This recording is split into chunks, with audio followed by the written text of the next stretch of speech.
Hello, and welcome to, well, a video which is probably going to strike some of you as strange for the year of technology, but it's actually quite an interesting video to cover from the year of technology's perspective, because it jumps us into a whole load of technological debates. What if all Admirals and all Lexingtons were built, half of them completed as CVs, half as battlecruisers? Now, this was suggested by Cub Caribou, and of course today is one of the 5 during the year videos where the long patrols are suggested by, well, regular viewers. I look through the comments and I go, that looks like a good video topic, and there are certain spaces where it's supposed to be officially done. This one actually wasn't put where it was supposed to be officially done, but it just looked like a really good topic to do today. So I have done this. Now, starters, I'm going to admit something. I've sort of adapted the question because, and I'll get into the reasons for it, but mainly because it didn't really fit as a timeline scenario. And because, while some people had some interesting ideas about why and how it would get done and what you do, when you thought it through logically from the Royal Navy's perspective, under a scenario where they did fit timeline-wise, most of those didn't work. And as the point of what-ifs I always do is I always try and keep them as close to reality and as close to a logic as possible. So I have to work out what is the logical basis for this happening, and what, therefore, is the logical consequence of that happening. You'll see there has been a logical progression of a fair number of things. I haven't just been able to talk about ships. I've had to talk about what could have happened to certain people's careers, what could have happened to certain people in different formats, and the Navy can be very different because of this. Even the treaties would have to be very different because of this. Because the moment you want to keep the Lexingtons and the Admirals, you have to start changing your figures around for those naval treaties. Because you can get away with one ship being over 35,000 tons.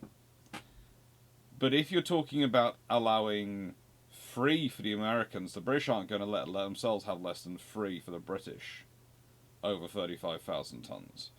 So that means you've got 6 ships. Theoretically, the Japanese should get at least 1, but they might decide to use the tonnage other ways.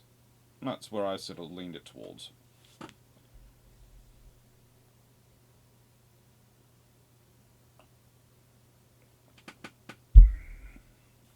So it becomes interesting. I am doing my shameless book plug. I like to eat. But more seriously, this year I have got a lot of research trips.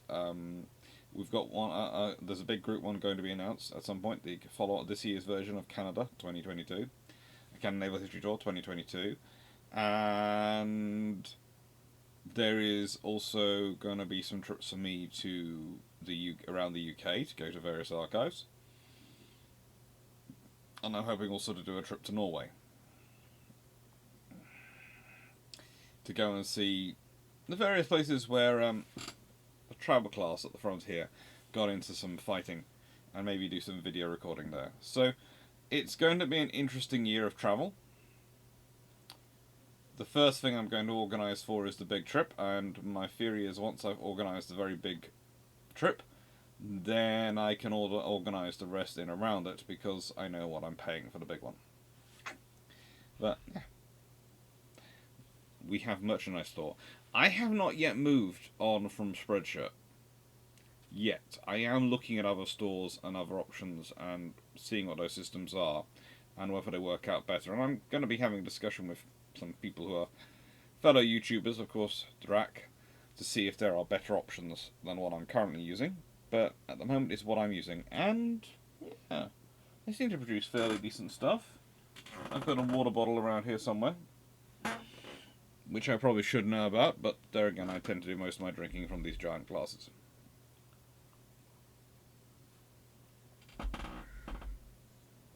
Now, there's a small problem with this all. Images, by the way, are all courtesy of C. Dodders. He gets them from a game called Naval Art, and is a really, really nice person. You will find him on the Discord server. Feel free to chat naval history with him and naval stuff with him, and he produces these beautiful images.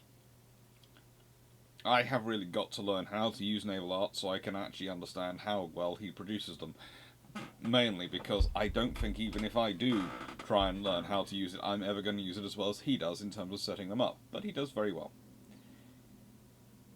The problem with this whole question is that in real life, the Admirals are cancelled in February 1919. The first Lexington, Constellation, not Lexington, is laid down in August 1920. That's a problem. That is a real problem.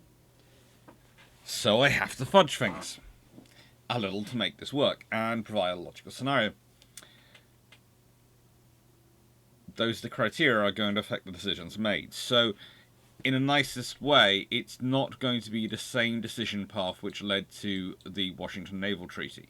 It can't be in its purity, because if these exist, that's going to change the Washington Naval Treaty by its very nature.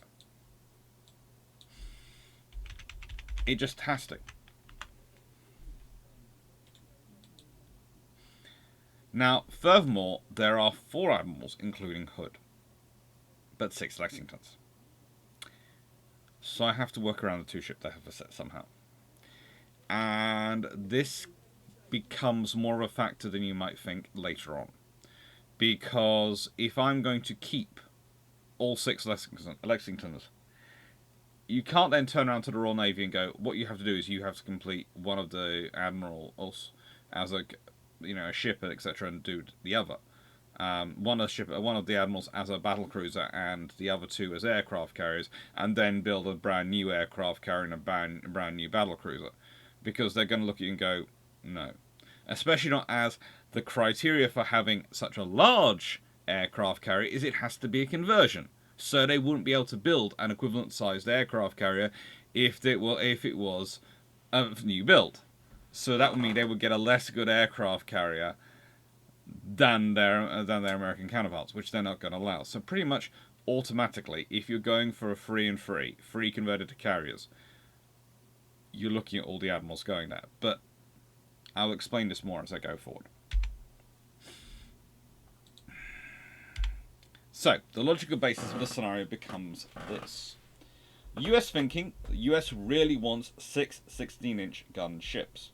They were obsessed with numbers of 16-inch gun ships, and they wanted 6 of them.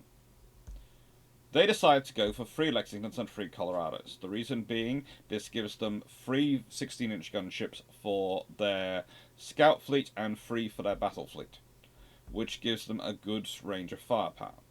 The 3 Lexingtons are to be paired with 3 Lexington carriers, aka the Ranger class, for the scouting fleet. And I will explain why, because there is a reason I have given for why the British and the Americans are both interested in large carriers. The Americans are interested in large carriers themselves anyway by the time we reach this point, by 22 Washington Naval Treaty. But I want to give them a reason to explain why both would be interested. They consider Hood the equivalent of a 16-inch gun ship. So, as far as they're concerned, Hood counts for one of their 6.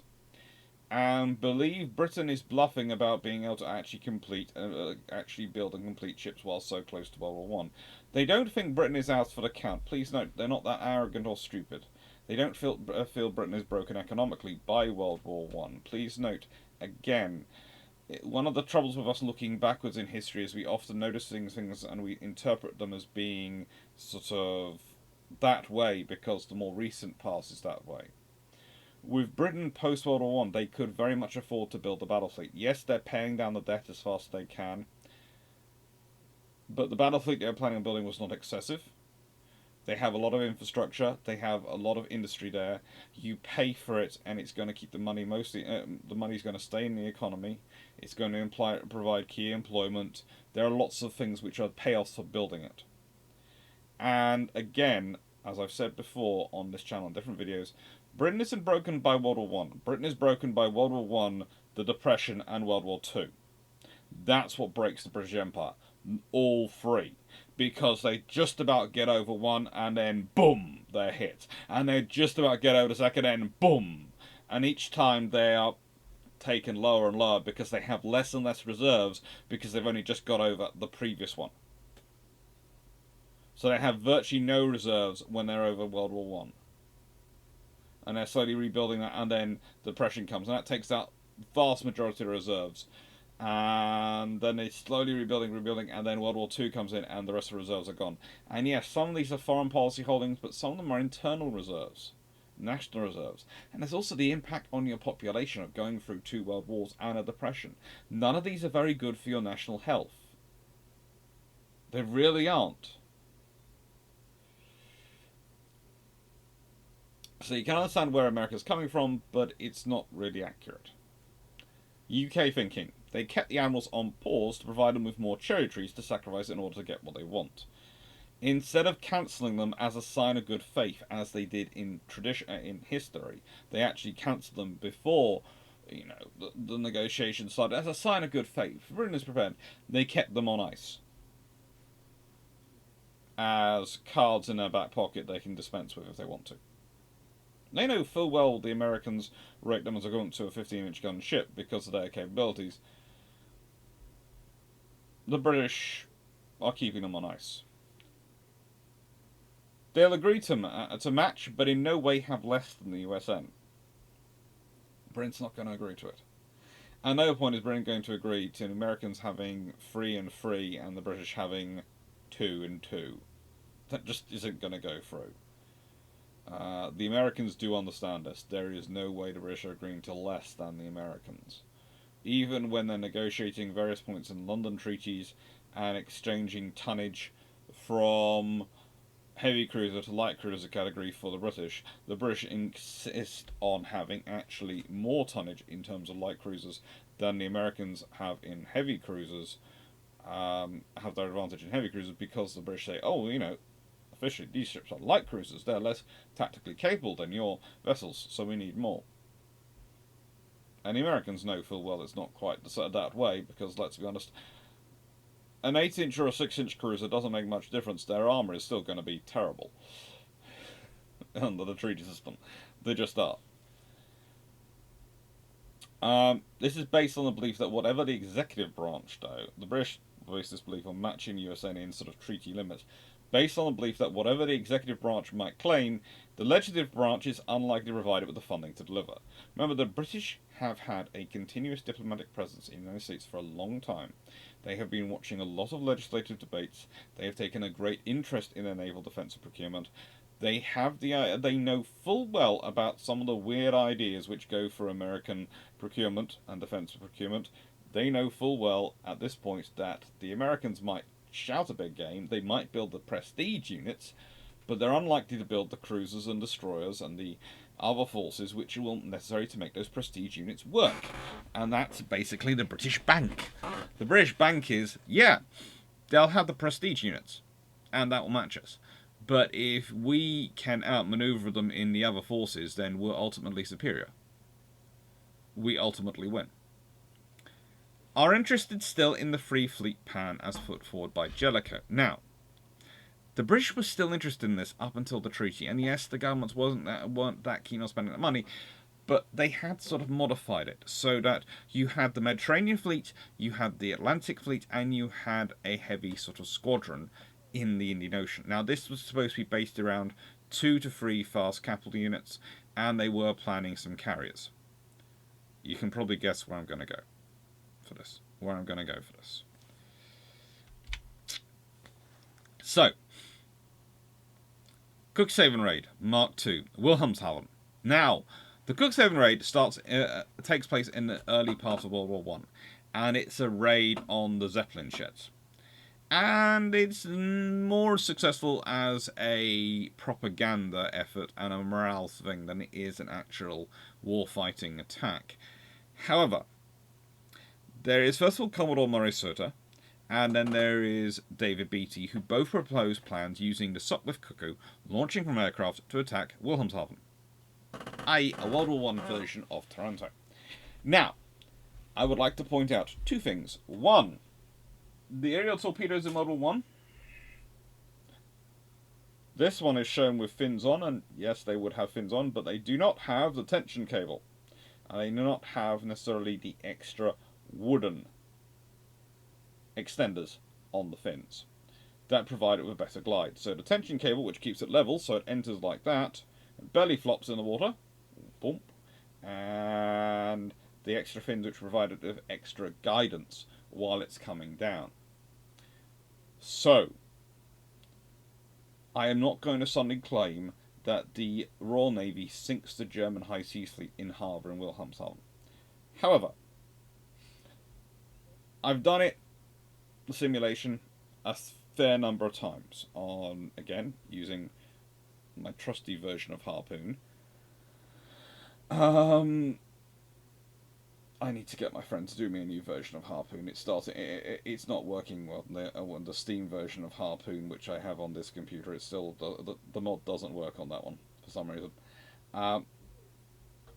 What I found is that roughly 50% of the time, a single battleship or battlecruiser gets hit and actually gets sunk in harbour. Doesn't have much on it, but goes down.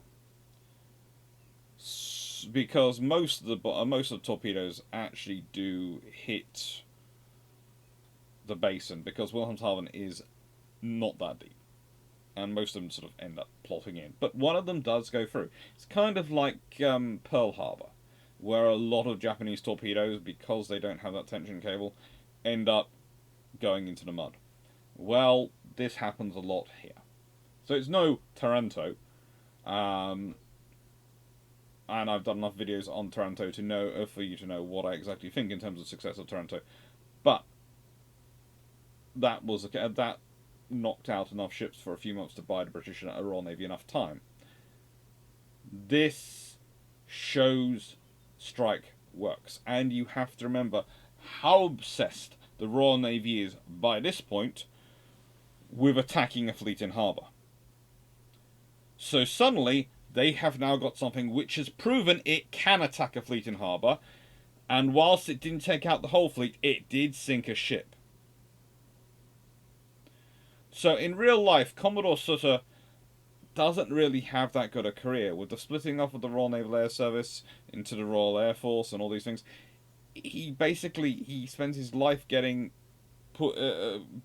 being considered annoying by various members of the Admiralty staff, and ends up retiring an admiral, etc., and is basically got rid of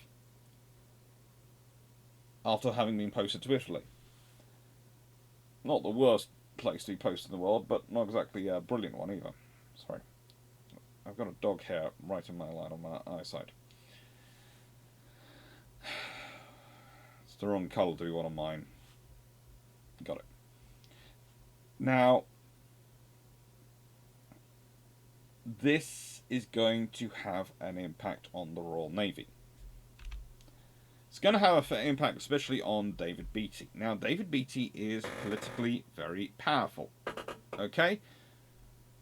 I know I do not consider him the world's best admiral, and frankly, putting the blame on Seymour when he was the one who selected Seymour, and Seymour was hoisting the flags on his orders, and he didn't check those flags were going up right when they're quite so time critical, is on him, not Seymour. However, he was also one of the chief proponents of using naval aviation to attack Wilhelmshaven. If Sutter had succeeded, and had actually done the attack, then I'm fairly sure Beatty would have claimed credit for it, because it would have been, whilst it would have been covered with the Harwich Force, the Grand Fleet would have been there as well, and especially if the Germans had come out at all in any way, shape or form, the Grand Fleet would have hoovered them. Now, at this point, therefore, he has a proven weapon to attack the enemy fleet in harbour. Beatty is many things, but he's not going to hand over his own cards. In many ways, he hands over the fleet's air arm on the belief that A, the RAF will always provide him with the aircraft he needs, and B, it's going to be a scouting supporting force, not a decisive weapon. Suddenly he's got a utility of it as a decisive weapon.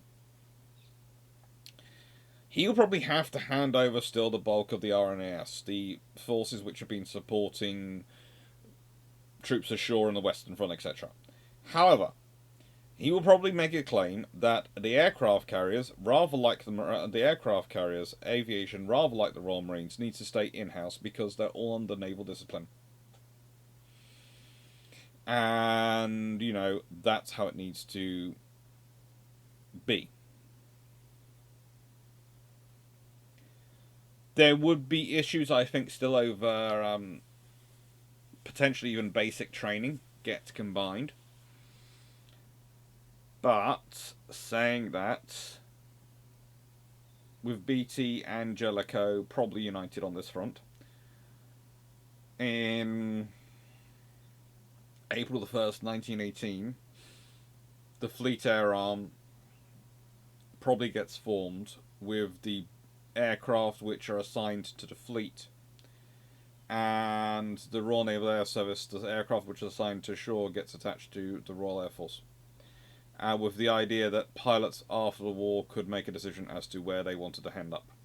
They could keep their naval rank, etc. for now, and then after the war's over, they could decide whether they wanted to stay in the Navy, transferring back to the Fleet Air Arm, or whether they could stay in the Royal Air Force. It would be a fudge, but it would also be a classic British fudge. There is a small problem at the beginning with the beginning of the Royal Air Force. It's rather a sweeping thing for the British to do. It's unusual that we do such a sweeping thing. And it would be interesting if you do have a Fleet Air Arm under the Fleet Air Arm's control, under the Navy's control, for the whole of the 1920s and 30s. It is going to affect aircraft development in the UK. Because if we think about it, when you get that sort of pause, when the Air Force is going, well, what we can do is just add more engines onto the aircraft, the Fleet Air Arm will not be in that place. So they will keep pushing for more and more powerful single engines and in the individual engines. So you might well get a scenario where you do get those, well, maybe not the 1,000 horsepower, the 2,000 horsepower engines in 1939, but you might well have 1,500 horsepower engines or more in 1939 for the Spitfires and for the Royal Navy single engine aircraft. And that's going to have a big difference on them. So the question then becomes, how do they go about this? What happens in the actual treaty? We've got the idea that the admirals, instead of being sacrificed as, aren't we nice, look how benevolent we are, we've already cancelled these ships as signs of goodwill, they've been kept as cherries to be plucked if necessary. Well, how do they go about this? Either it's going to be 3 ships of up to 45,000 tons and 12 up to 35,000 tons, for a total limit of 555,000 tons, or they add 3 of up to 45,000 tons onto the agreed figures for 15 vessels up to 35,000 tons for a total of 660,000 tons. With the proviso that the 45,000 ton ships must be battle cruisers for trade protection.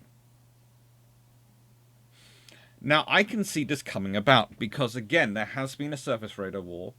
There have been issues, and the British are quite keen on the trade protection. That's actually one of the cases the British make when people try to say, well, we want to get rid of, we think you should get rid of Hood. No, we need it for trade protection.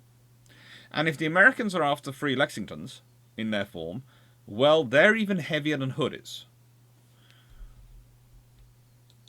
Hood, in her form, is roughly 42,000 tons standard displacement. Roughly. I've got the specs come up. The Lexington class are 44,200 in normal standard form. So they're heavier. So if you're going to keep them, you need to provide a reason to keep all of them. And this does make sense. This does fit. But we'll get into the actual discussions, because once you start looking at a full picture analysis and you try to use the 660,000 tons limit, it doesn't become really an arms control treaty. If we look through it, it's not really an arms control treaty. We have 41,200 tons listed as the standard displacement for Hood. I've used 44,200 tons as a standard displacement for Lexington, Constellation, and Saratoga in their final form.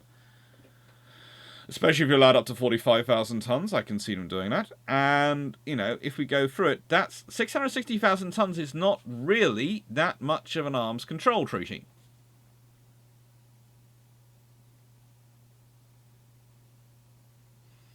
In fact, gets pretty weak. You can start adding in quite a lot of these extra vessels back and build more. And for Japan, it's especially nice. But I don't think they'd go to 660,000 tons. That seems like going too much. And I think they do want the 15 ships. They're using that as their figure of 15 ships. Especially for their 553. So, if you go for the free limitation, and you put as part of the part of the 15, I think that makes sense. And if you think about it, okay, the original limitation is 525,000 tons. We're adding 30,000 tons onto that, so 555,000 tons. That doesn't seem excessive. That doesn't seem problematic. If you go back to the criteria which you've used, that the Americans really want 6 16-inch gun ships, and they want 3 Lexingtons. So if that's their criteria, and that's for the scouting fleet. So that's so the scouting fleet will have its cornerstone 3 ships along with its 3 carriers. So we have this form, and this form is the thing I think it will go for, because all will claim victory. For the Japanese, they get Tosa completed. Now, why did I pick Tosa? Because, I'll explain it a bit more later, but basically because the Japanese building Tosa is more useful for them than building another battlecruiser, because a single battlecruiser is great, but doesn't give them much survivability when they've already got 4. Tosa gives them firepower. Now, for the British, they've got Nelson, Collingwood, Temeraire as their new Nelrod battleships, and they have 2 F3s completed as their battle cruisers. So I've actually used F3 as a designation here because they're going to be variations on the G3, but the variation is basically they're going to be shrunk down to fit on the 45,000 tons because the G3 was designed to be actually heavier. The G3 was going to be 49,000 tons. So, you know, you can't build a straight up G3. You're going to have to shrink it by about 4,200 tons to get it underneath the limit.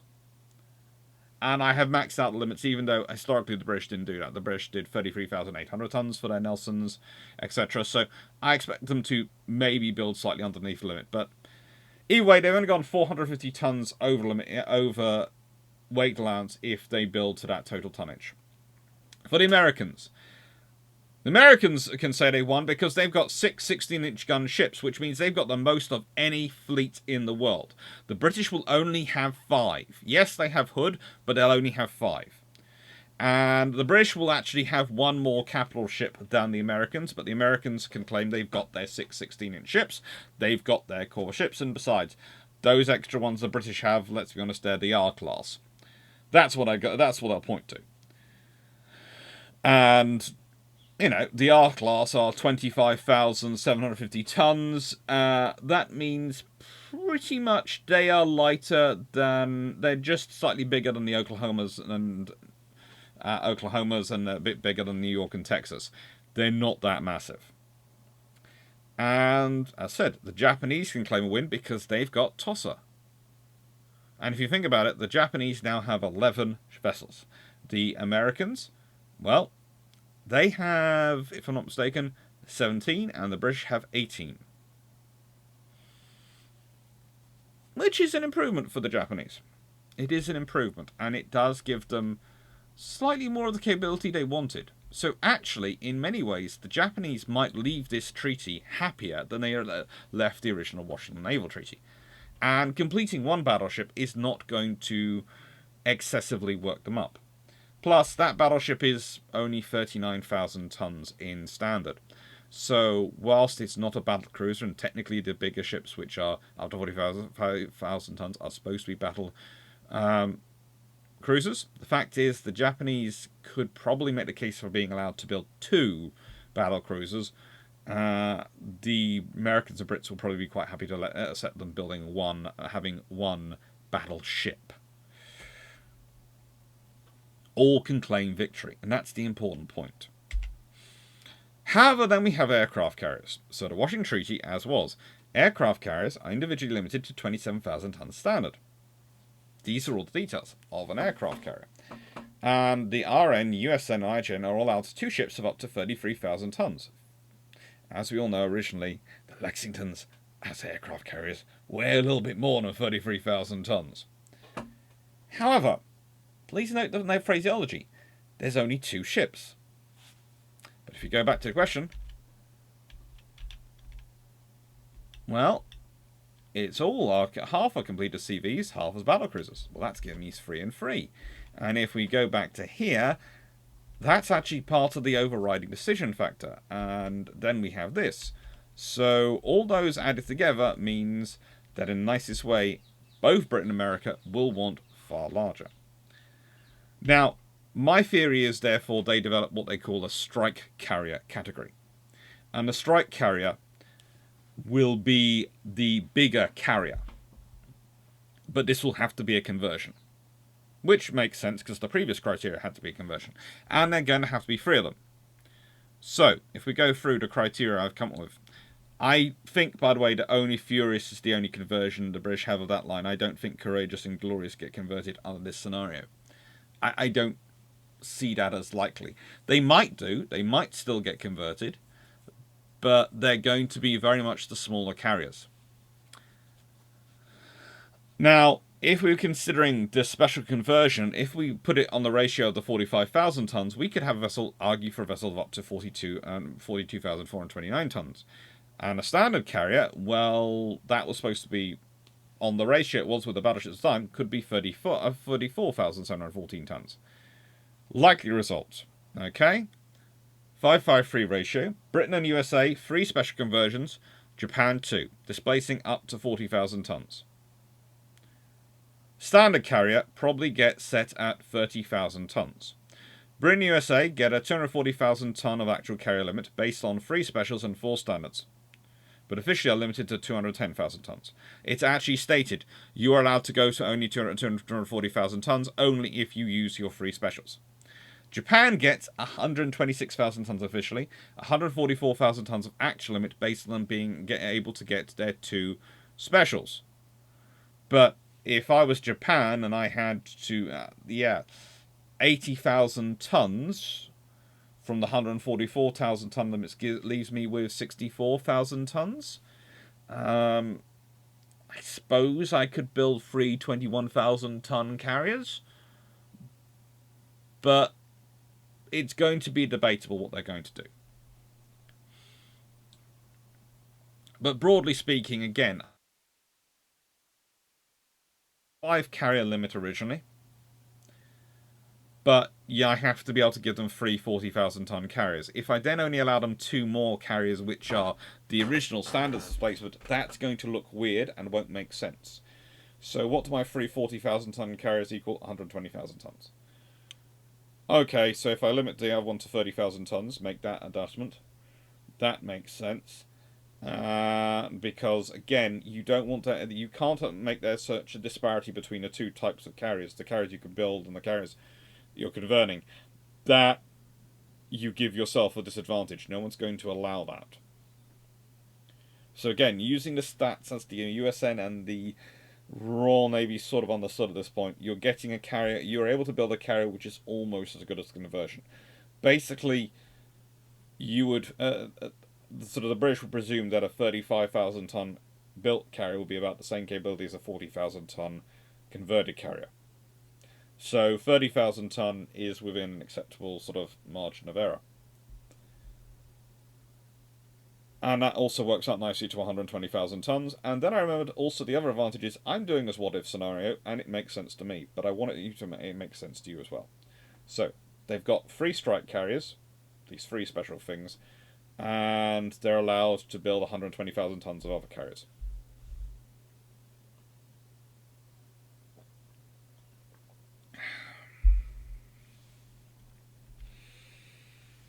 However, the specials all have to be conversions.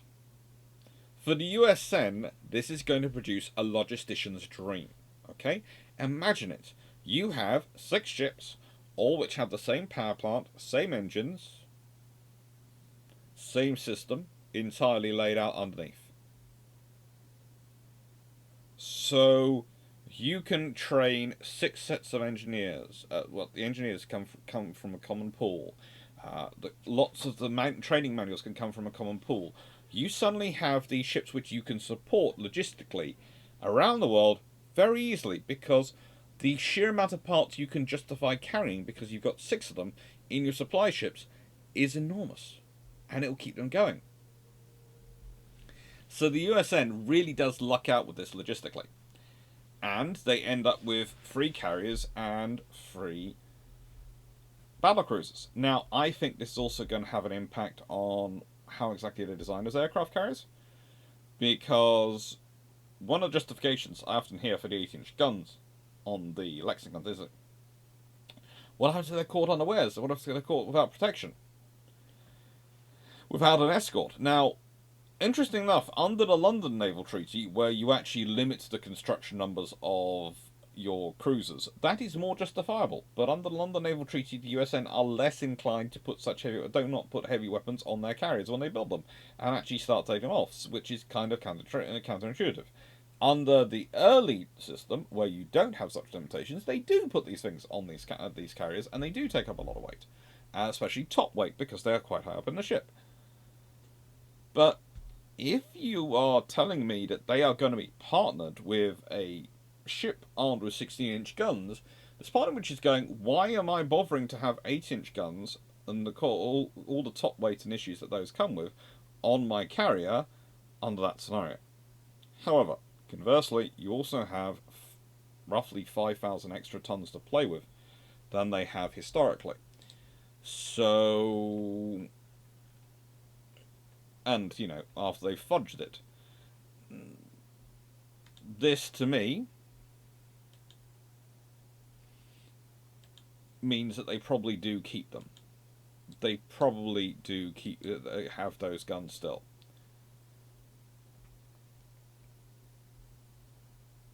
There's actually an extra 3,000 tons roughly. They're quite heavy ships when they're built. They are massive aircraft carriers. The UK is difficult. Which carrier conversion? Okay, this becomes a problem. Which carrier do you go with? Because you've technically got 2 classes under construction. You have the Admirals, and you have the G3s. But it's not necessarily as straightforward. The Admirals are longer, and logistics, therefore, if you build them, you're going to have to do some infrastructure work to be able to support them. There's also going to be a debate of whether you make them single flight deck or multiple flight deck for takeoff. Now, the design shown here is definitely what I would consider a World War II configuration of design with a single flight deck. I wouldn't be surprised if the initial version had 2 flight decks, had a lower bow ramp and a top one. However, there is also a reason for me to think they might not. They might still go with a single flight deck. Now, let's consider this. This is a strike carrier. It's going to be orientated around delivering the maximum punch on harbours inshore. If we think about the Royal Navy thinking that through, then what they're looking for is a flight deck to arraign a large torpedo bomber strike. The lower deck flight deck is always for fighters. Now,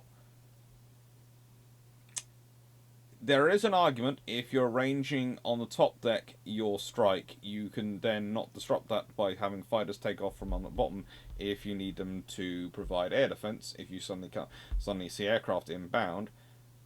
But they're not really thinking about air defense and that sort of scenario when these would be built in the early 1920s. So, And these would not be the fleet carriers, that's the smaller carriers which are for that role. Which is again why actually Courageous and Glorious might still be converted. They might still be converted because of that scenario. And also because, let's be honest, even in their conversions they were not that heavy. The Courageous and Glorious were 24,600 tons in normal. They are not going to reach that 27,000 ton mark. They're not going to go anywhere near the 30,000 ton mark. So the British could quite happily build them still and use them as fleet carriers. And the point I would think about the British is I would still expect them to not build 30,000 ton ships. I have no idea where they probably settle, but probably considering the stats they were doing versus the 27,000 ton, they were quite happy with 23,000 ton.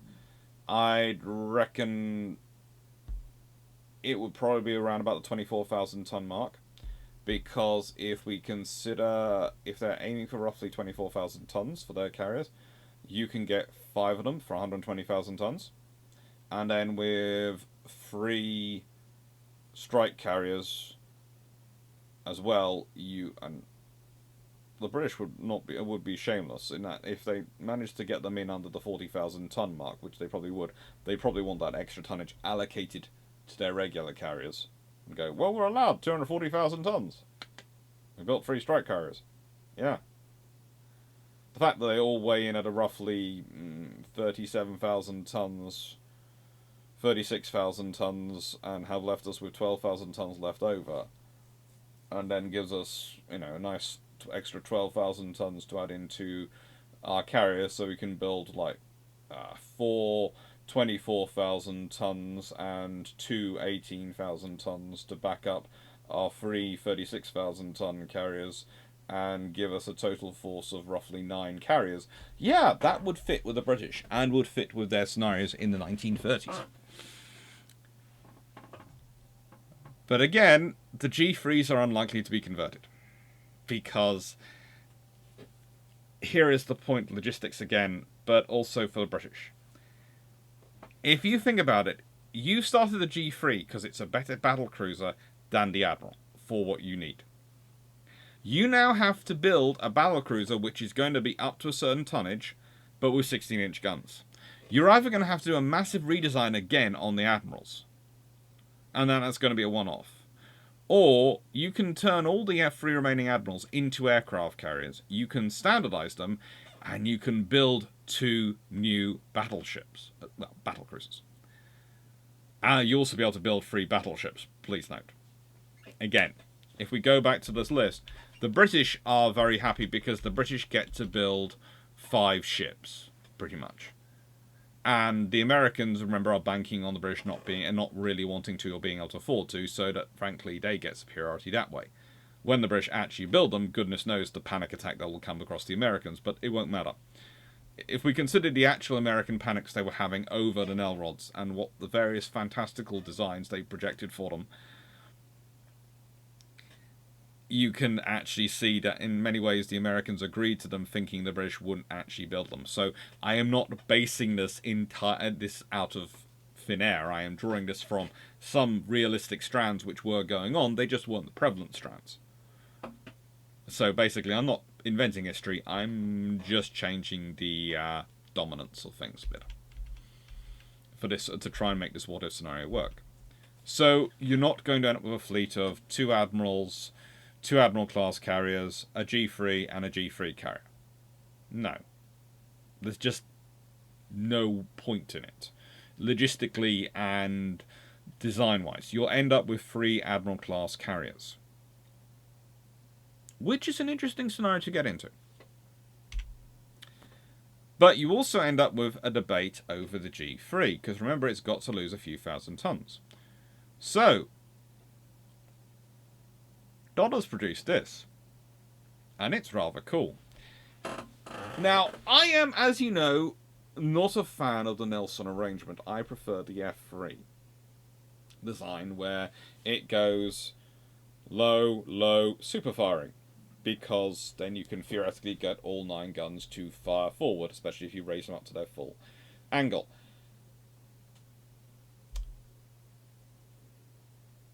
But I do recognize that that would reduce weight and length to an extent and allow you to save on armor.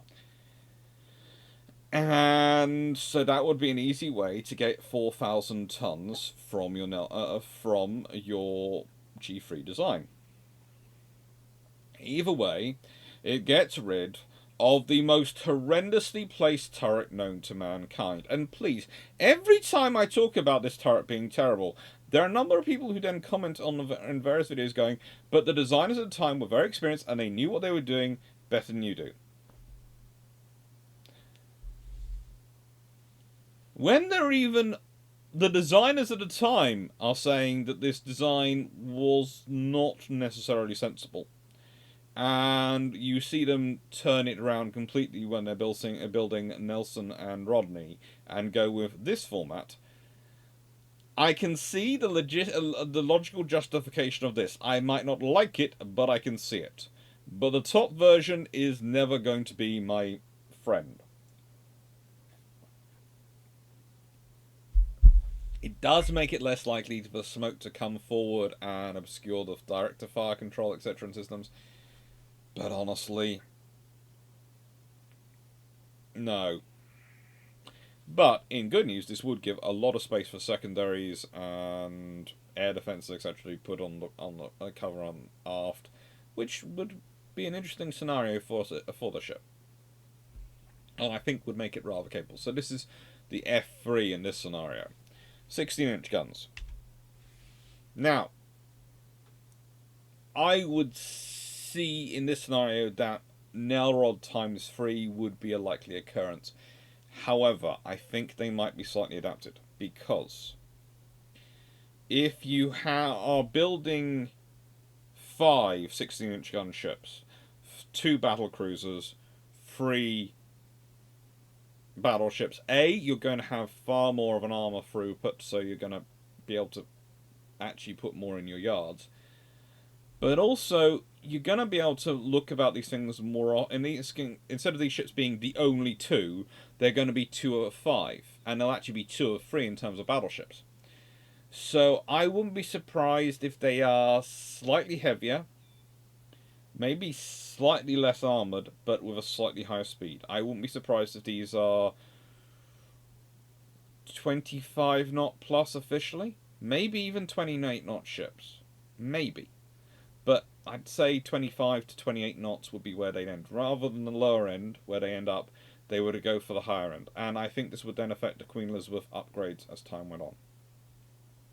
I wouldn't be surprised if the Queen Elizabeths had their speed upgraded as well, and they tried to sort of have a slightly faster battle line. So they'd have a sort of 3-tier force. You'd have your fast ships, your battle cruisers, which would be operating in task groups doing and counter-surface radar operations, and of course surface raiding. The wider fleet of projections.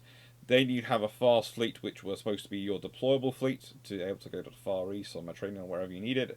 And then you'd have your slower ships, which were basically your stabilization ships for areas where you need. Basically, when the fast fleet ships disappear, those are going to be your continuing presence.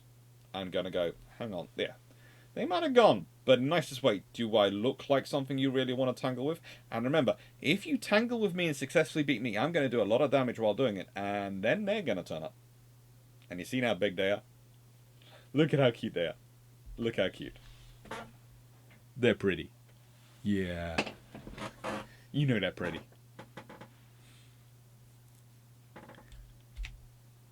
Tosa. Now, for Japan, this is of course the only large battleship being built, so it gives them a win because they claim they have the only one. Admittedly, for the Americans will be going, well, yeah, but we have 3 Colorados. And we have the 3 Lexingtons. So in nicest way, we have 6 16-inch gun ships to pummel you with.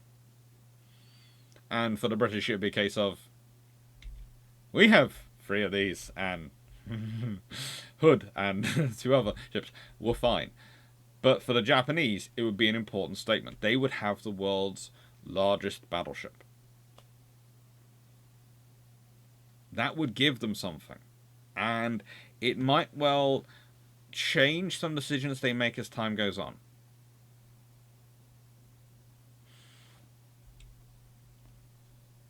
It would also be a lot of firepower, because that is 10 16-inch guns. So, the Empire cruise. Well, under this scenario, you have had Howe and Rodney completed. Now, at roughly this time, a guy called Reginald Henderson is starting to become a captain and wandering around, and he's quite interested in naval aviation. So I've been in command of HMS Rodney, the aircraft carrier, because I thought Rodney, the aircraft carrier, should have no less a prestigious captain than she had as a battle crew ship. She needed someone who was going to be good. HMS Howe has Captain Richard Bell Davis, again, sort of wandering around at this time. Aircraft carriers are under command of a Rear Admiral Wilmot Stewart Nicholson. And the force commander is a Vice Admiral Murray Suter. Why does this now have aircraft carriers as part of it? Because you have Hood, Repulse, you have those 2 aircraft carriers, you have all these cruisers. You think about sailing this around the world, Britain is suddenly sending a massive message. When they sail the battle cruisers around the world, they're telling everyone, hello, we can turn up wherever we like and we can take out your trade. But we're doing it nice while having diplomatic meetings and inviting you to lunch. And isn't Hood lovely? Just remember just how fast she is, just how long range she is, and just how big her guns are. Yes. Do you have anything that can catch up? Now, for the Americans, at this point, they can be happier about this because they've got the Lexingtons and they can go, yeah, we have something coming along that can catch you. It might not be good, but it can catch you. What then happens is going to be up to fate. You can both kind of, well, not quite eggshells whacking each other with hammers, but you're not far off it. But with Howe and Rodney along as well, you suddenly have a carrier task force, an early form of the fast task force, carriers and battle cruisers, which is what the British end up developing along the lines of anyway. And these carriers could carry probably, I would say, around 90 aircraft. I'd say they'd be about the same as Lexingtons. I'd actually be tempted to go even further. If the if the Royal Navy retained control of their fleet air arm, one of the problems that happens in the 1920s, etc., is the Air Ministry insists on organising the fleet air arm in flights. They don't want they can't be organised in squadrons. They have to be organised in flights. This gets rid of a whole tier of command and a whole tier of experience and cause all sorts of issues. And you can argue there are some reasons for it, because if you consider most air groups are 20 or so aircraft, if you want to have multiple types of aircraft aboard, you want to have them operating in groups of 6 because you can't get full squadrons. But if you suddenly have carriers going around which can take 90 aircraft, well, I wouldn't be surprised if the naval squadron, that sort of was, survives, of roughly 18 aircraft. Because if we consider 90 aircraft is 5 18 aircraft. Now, how would this be? Spotter reconnaissance types, probably they'd be carrying 36. Torpedo bomber types, especially remember the strike, they'd probably be carrying 36 again, and probably 18 fighters. That'd probably be their loadout. Now remember, they are strike carriers, so they might well be carrying 54, 18, and 18. But I think they probably, especially on this mission, would be wanting to have a good capability in terms of their reconnaissance capability. Now, what's interesting is once you get onto a swordfish type, which is a torpedo spotter reconnaissance, I could well see that being 54.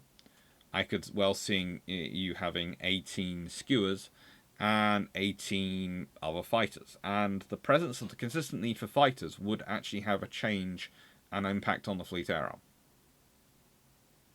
And also the fact that Iran will be doing its own procurement. Now, if we fast forward a bit, we get to the London Treaty. There is a problem this all presents for the London Treaty, because if you consider the ships the London Treaty gets rid of are mostly already gone. There's also the fact that everyone is roughly at their tonnage. The Americans are 7,800 tons over. The British are 450 tons over, and the Japanese are 8,220 tons over. And yes, you could ask everyone to get rid of their ships and try and work it down to so that they have the equivalent of the numbers of their ships they're supposed to have. So you could try and make the Americans drop down to 15, and the British drop down to 15, and the Japanese drop down to 9. But you would be cutting off enough ships that they would probably actually be building new ones. So that's your very real problem. If you start cutting ships at this point, you're going to justify building new ones, because the British would be happy to cut the 5 Royal Sovereigns. They'd happily cut them and go, well, yes, that takes us down, but remember, that takes us, we are on 18 ships, and okay, maybe we have to cut the 5 Royal Sovereigns and Renown and Repulse. They wouldn't want to, but they could. Let's say they cut those 7 ships. That would then give the British more than enough to justify tonnage, justify building 4 new battleships, or 4 new capital ships of some kind. In fact, tonnage-wise, they could probably get away with more, because they've cut 5 of 25,750 tons, which, if we think about that, is 125,000 plus 5 times 750, which is 3,750, which is 128,750 tons, and 2 of 26,500 tons, which is 33,000 tons.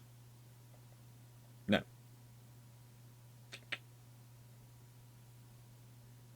53,000 tons. Sorry, brain fart. Which, when we put it all together, comes in roughly 181,000 tons. Nearly 182. So, under that scenario, the British could go on a bit of a building spree. Probably, well, 5 vessels. And so they've dropped 7, but they'll then be building 5. So yes, you'll get them down to 16. But they'll be building 5 new fast capital ships. Fast battleships, probably. That doesn't sound good if you're trying for an arms control treaty. And I can work through the Americans as well. Then it's equally not as good if you make them drop ships. They will happily drop ships down to get down to the 15 they're supposed to have. And then they'll build new ships, because they're allowed the tonnage allowance. And it's the same with the Japanese. So you end up with a scenario where your London Treaty can look very different in terms of, do you want to cut anything? No, we want to continue to the battleship building holiday. So no cutting. There's no 13.5 ships to go. Tiger's gone. I'm not keen on ever getting rid of Tiger. She's a beautiful looking ship. But I got 2 F3s in her replacement. So I went from 4 battlecruisers to 5. Of which 3 were brand new, and 2 barely dusted off in World War One. Yeah, I'll take that. So World War Two. Okay, this starts off a bit differently. Because if you think about it, the British will have been operating task forces of these carriers now for roughly 20 years. Well, let's say 15 years, just to be nice, 15 years. These ships are also as big and as special as their battle cruisers. They're used to being fast formations.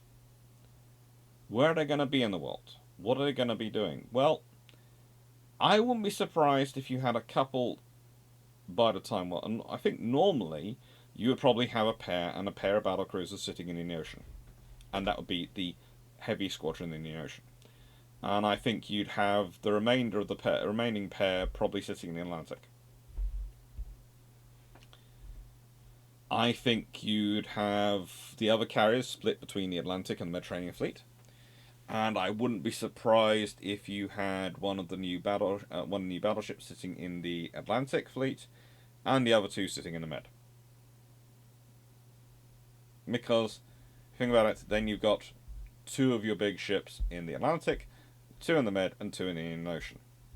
And you've got the rest of the ships put around. So you've probably got your Queens will probably be focused in the Mediterranean, and your R's probably focused in the Atlantic, as they were historically.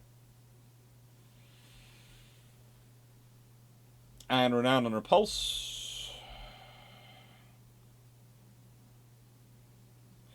probably Atlantic. Home fleet.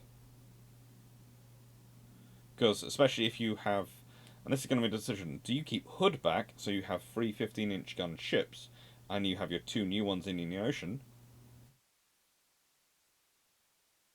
one of your new ones back home to show off? It becomes a question. It becomes something which you seriously have to think about. Logistically, it's more sensible probably to put them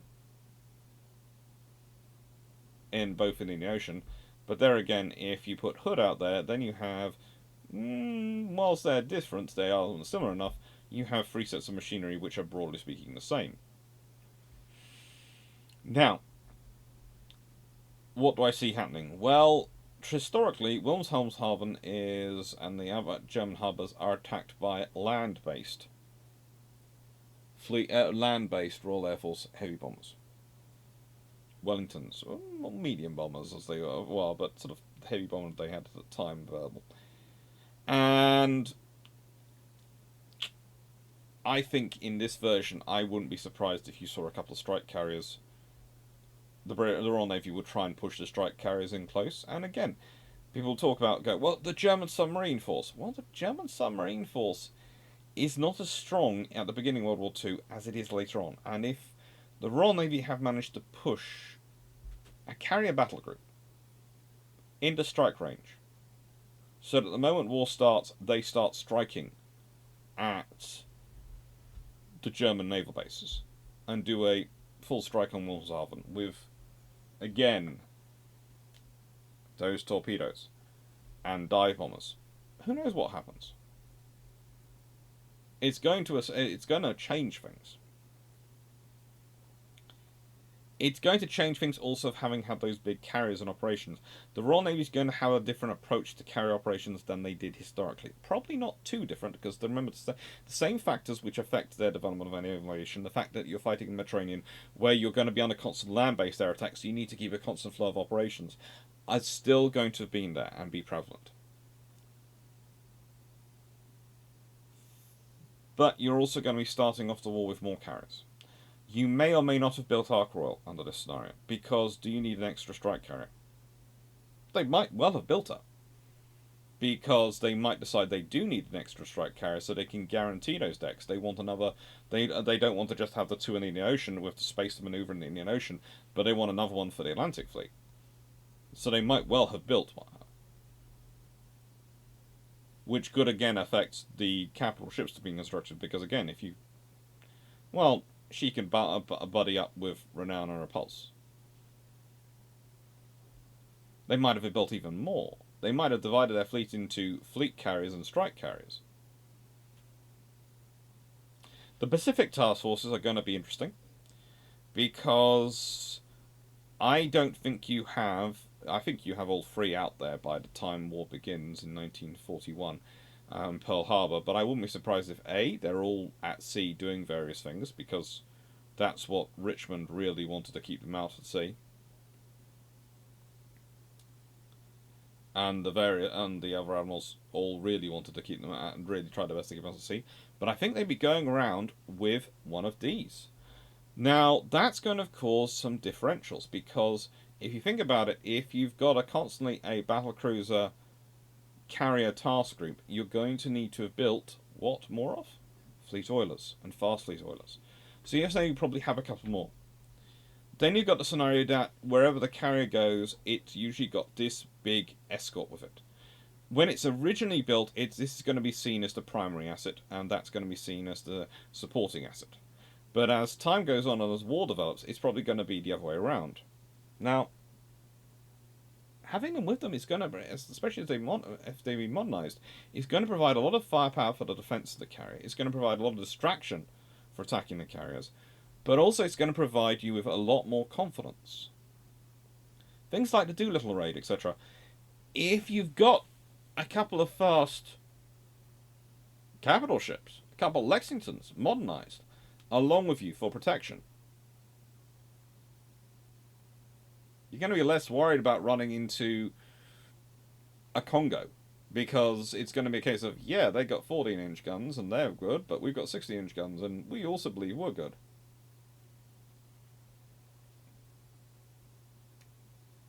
It changes the war. It also probably changes the legacy of the battlecruiser, because the battlecruiser would suddenly be seen as this vessel which came into its own in a war of manoeuvre in World War II. It would be seen as the primary escort for the carrier. It would be seen as a combat vessel in its own right. It would be seen as lots of different things, which might actually change what happens post-World War II. In that it might well be a case of, oh, we aren't building battleships anymore, but we're still building battle cruisers, or maybe large cruisers. Maybe the Alaskas are seen as a successors to the Lexingtons, and it's a case of, yeah, what you do is you always partner up every carrier with one of these vessels, which basically acts as Carrier Guardian 1. It might be a scenario that the task force commander, task group commander is in the carrier, but in terms of the escort group commander, it sits in the large cruiser or the battle cruiser, and leads the fighting and defense of the carrier, so the carrier can concentrate on doing what it does best: launching and recovering aircraft and directing strikes.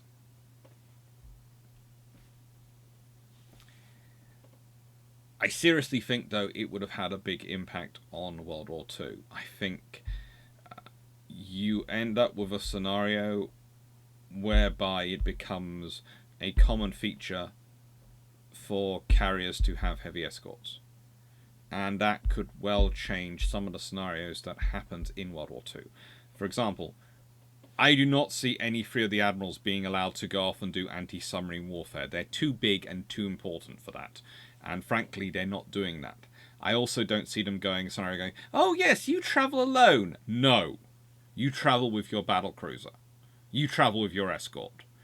And that leads to a whole different scenario, because, again, also you'd have a worked up fleet. You'd have lots of officers who've been very used to with carrier operations and working with carriers.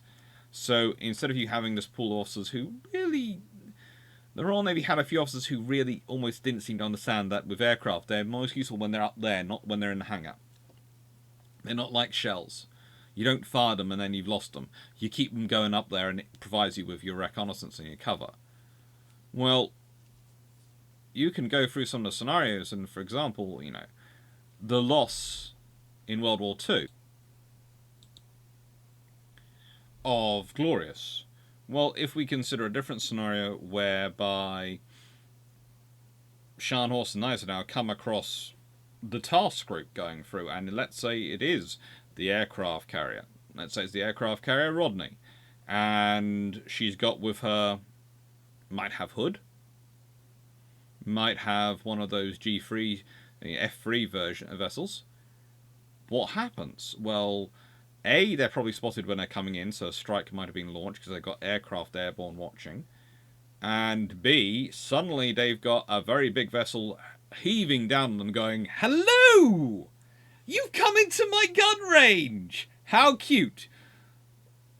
Probably they actually are getting hit, and then they've got this larger ship coming down on them, along with cruisers and destroyers, and that's them in a lot of trouble. You often fight war and approach war, especially in the early months, early years, with how you practice for war. And how you practice for war depends on the forces you have available in peacetime. The very linking that this scenario does of the carrier with the battle cruiser, because that is the entire justification for it, and the British will see this through, and the American operations will lead to a different approach to carrier operations in terms of linking them with the fast battlecruiser, with the battle of fast capital ships. And that will change the approach.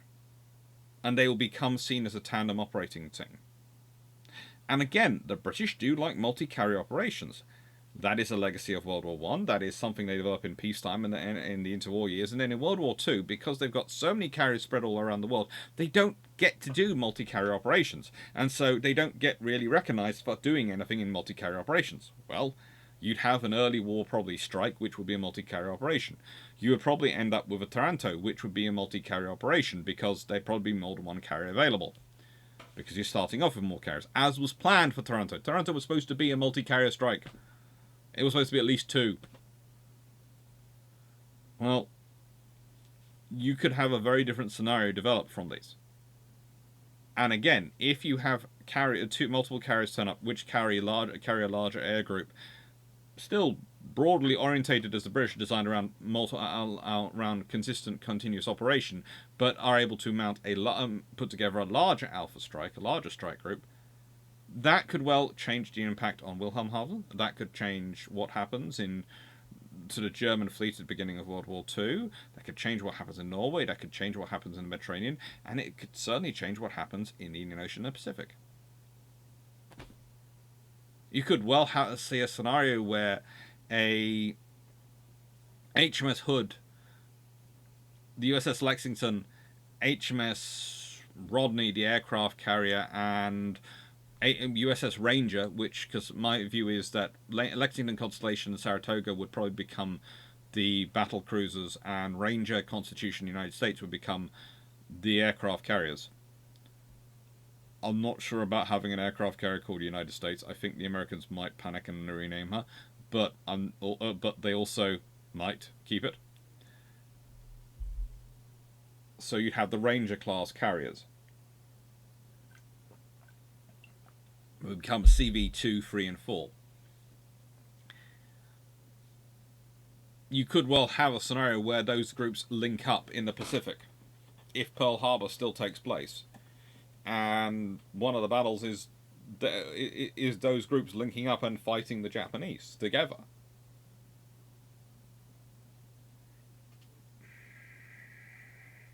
That's all a long way down the road, though. There's a reason I've skipped through quite a bit of World War II doing this, because there are quite so many butterflies.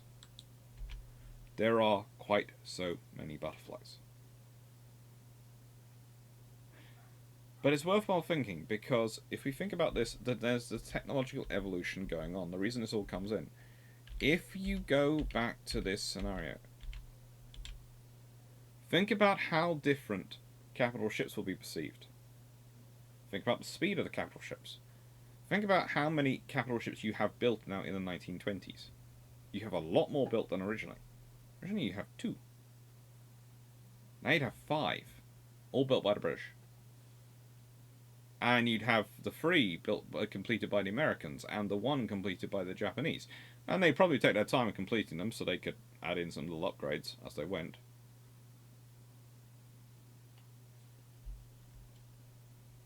That's going to change things. You have a change in carriers as a result. You have more of them. And you have larger carriers for the British as well as the Americans and the Japanese. That's going to have an impact on the British naval aviation. That's going to have an impact on naval aviation as a whole, because the British are going to plunge in quickly, as they did.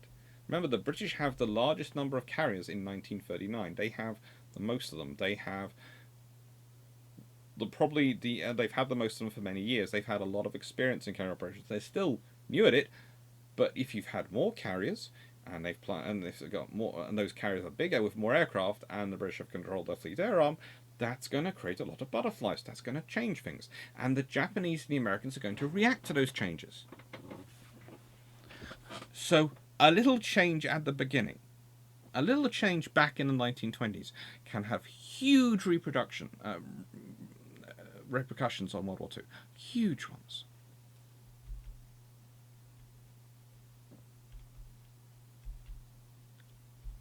And it's going to be interesting. I have to say, the Nelrod G or /F3 in its World War II style era sort of configuration does look interesting to me. that's the other thing you have to think about. The upgrades. Okay? If you've got all these new ships, do you upgrade the Royal Sovereigns, or do you just concentrate on the Queen Elizabeths? What do you do about Renown and Repulse? Also, if we think about then, you've built those ships, that's going to have kept the infrastructure for the shipyards going, and again, with the more Admiral-sized vessels, 4 of them, rather than 1 historically, you're going to probably have to done some infrastructure investment to grow the size of the yards. Yes, the dry docks are going to have to grow bigger. You're just going to have to, because you've got 4 ships to do it, to look after rather than 1.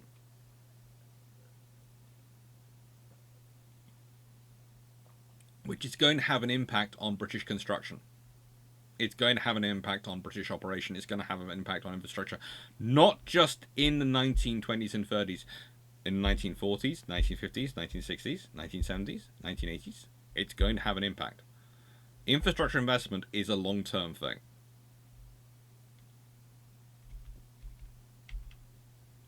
So, thank you for watching. So this has all been about the repercussions of small changes to technology. In terms of small change in what you procure.